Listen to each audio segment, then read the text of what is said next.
अनेक पुत्रों को जन्म दिया, पर वो पुत्रों से संतुष्ट नहीं हुए, क्योंकि उनकी धारणा ये थी कि करोड़ों करोड़ों जन जीवन पैदा करने से अच्छा है कि एक भगवान पैदा हो जाए, ये कीड़े मकोड़े ना पैदा हों। आप 150, 100, 200 बच्चे पैदा कर लो, गांधारी ने पैदा कर लिए से क्या पाया? गांधारी ने 100 बच्चे पैदा कर लिए थे तो क्या पाया गांधारी को? अंत में गांधारी और धृतराष्ट्र का कल्याण करने वाले उनके ही भाई निकले विदुर जी। बच्चों से कल्याण उनका हुआ।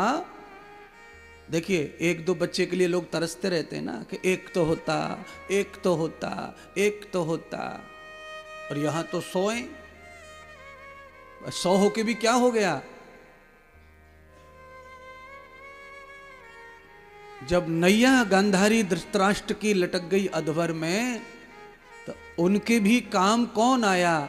उनके भी काम वो आए जो श्री कृष्ण के चरणों में रहते हैं। पांडव, आप ध्यान कर लो, इस कथा से कुछ सीखो, समझो। अपनी औलाद काम नहीं आई, क्योंकि वो कृष्ण विरोधी थी, भगवान के विरोधी थी।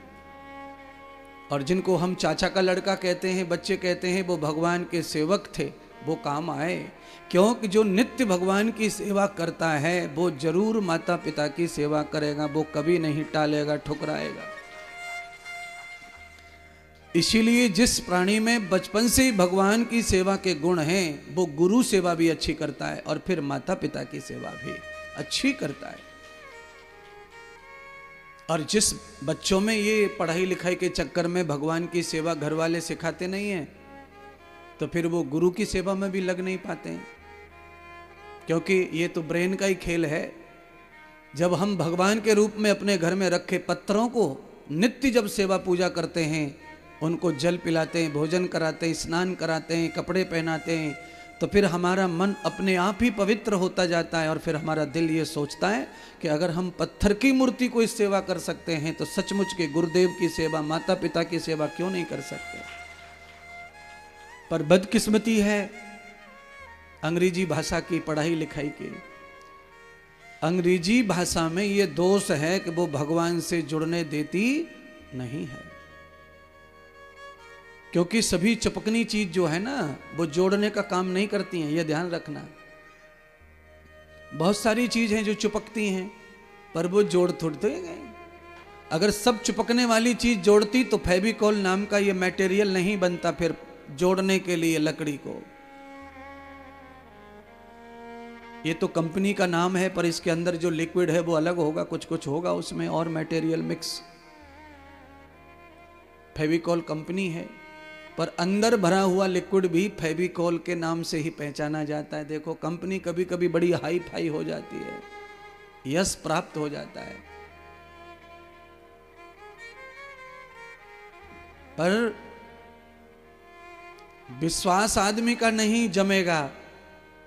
फेविकॉल की तरह चिपकने वाले कई पदार्थ हैं जो हमारे घर में रहते हैं, उनका चिपकाया हुआ भी नहीं छूटेगा।